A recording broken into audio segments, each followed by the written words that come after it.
today we're gonna spend some time and go back in history again to live the life of a unique woman and a builder of a nation.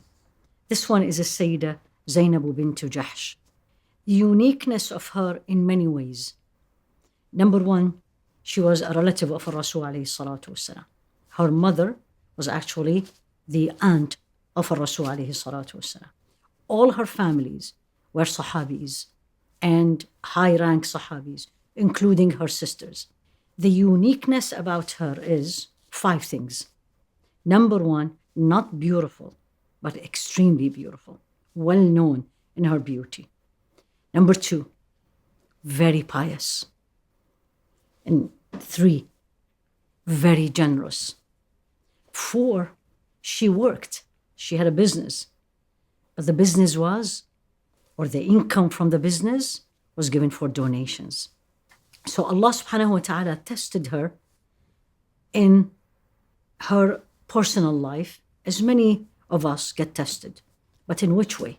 So she was very beautiful, and she come from a noble family, and many people proposed to her.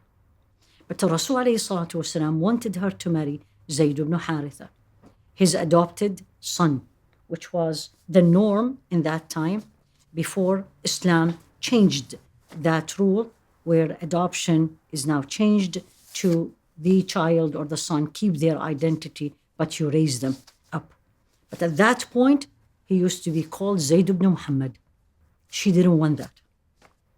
And her family didn't want that. They just didn't feel this is right for her. And Allah revealed the verse in Surah Al-Ahzaab. By the way, the chapter 33 has more than 10 to 12 verses talking all about the incidents around Sayyidah Zainab. Her name is not mentioned though. A reference to her was mentioned. So Allah revealed, وَمَا كَانَ لِمُؤْمِنٍ وَلَا مُؤْمِنَةٍ إِذَا قَضَى اللَّهُ وَرَسُولُهُ أَمْرًا أَن يَكُونَ لَهُمُ الْخِيَرَةُ مِنْ أَمْرِهِمْ.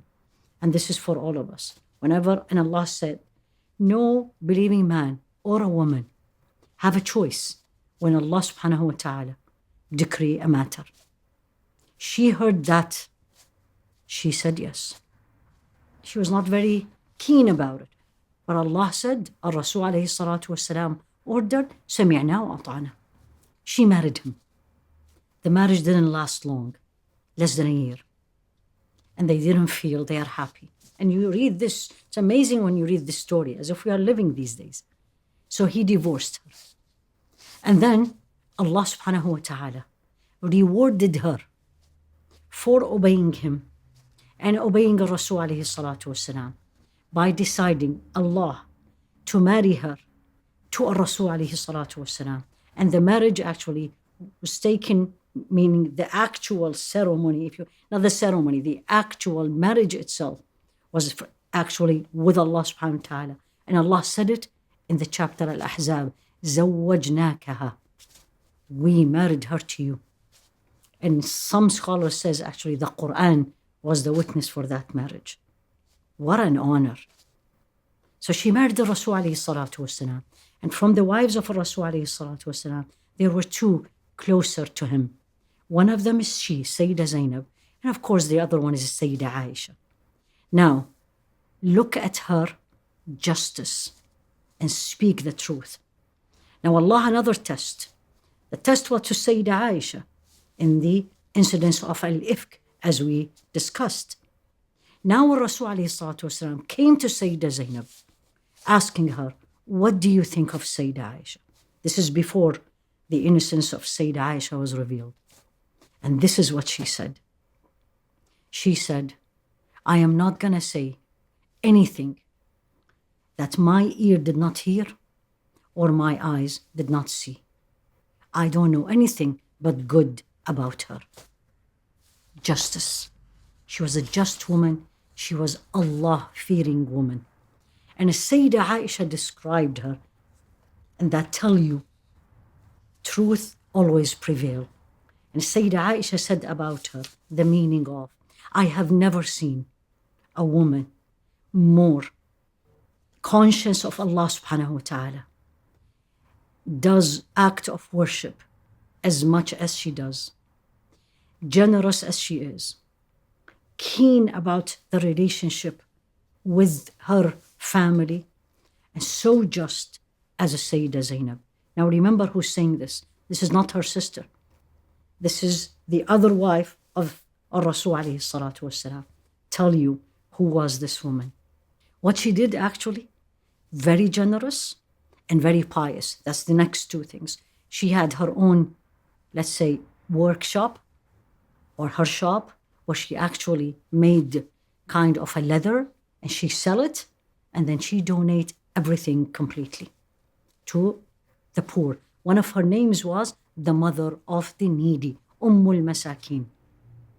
Her acts of worship was legendary. She had a special place in her house, which is something we all need to adopt these days. A corner, a room, where we make it our own place of worship with Allah subhanahu wa ta'ala. And inshallah, it would witness for us when we die. She had that. And she was used to, or known to, spend long hours standing in Salah and reading Qur'an. When she died, and she was about 54, 53, she already had prepared her own shroud. And out of being so modest, the shroud, after they covered her with the shroud, and this is a story documented, she had asked that there is a screen put so no one even see her body shrouded. And she, may Allah subhanahu wa ta'ala be pleased with her, was buried in Medina in Al-Baqiyah. Being beautiful is a ni'mah, is a blessing from Allah subhanahu wa ta'ala, and we still can be a builder of a nation. Not beautiful, can we also be a builder of a nation? Yes. Pious, keen, generous, humble, modest. This is what makes us builders of a nation. May Allah subhanahu wa ta'ala make us one of them, Ya Rabbi Ameen.